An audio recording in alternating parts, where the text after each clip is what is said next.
গাছটা বডির সাথে থাকলে ভেঙে যাইতে রে।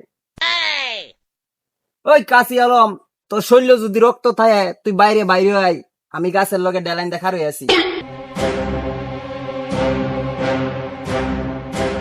ওই কাটারে, আমি একটা নিরীহ লোক, তোমার আবার গার মারলাম কিসে? ওই মোকাবেলা করবার আইছি রে, মোকাবেলা। তুই মুরগির লাহান ঘরের ভিতরে না থেকে বাইরে বাইরে আই। আমি কি আর্জেন্টিনা ডিফেন্স নাকি আমার সাথে মোকাবেলা করতে আইছিস?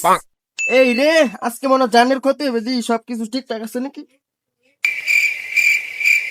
সবকিছু ঠিকঠাকই আছে।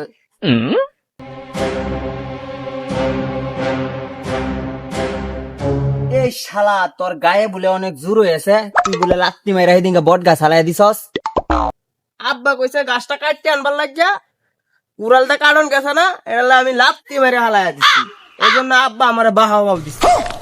আব্বা কইছে তোর দেহে অনেক শক্তি, তুই পারবে খুব। এই পাঁচকানি এলাকার যদি কোনো বডি থাকে সেটা হইলো বডি নাই। এনে এনে লাত্তি না মাইরা তুই জাগায় আয়। তুমি কি মাই মাসে না জরাজরি করতে আইছো না কুস্তি খেলতে আইছো? আগে ডিসিশন নাও। এই জরাজরি করে তো 6 বছরের শিশুরা, মুসলমানির আগে। তোর লগে ডাইরেক্ট কুস্তি গেলাম, বাঘের লগে লাগাই দেন, চল।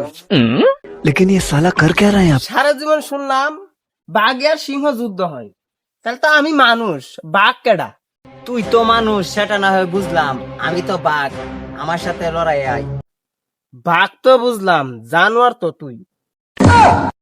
যাই হোক, তুই আগে যুদ্ধে আয়। জানোয়ার না হয় মানলাম, তোমার সাথে কুস্তি আমি করতে পারি একটা শর্তে। তুমি কিন্তু বেজাগায় মারতে পারবে।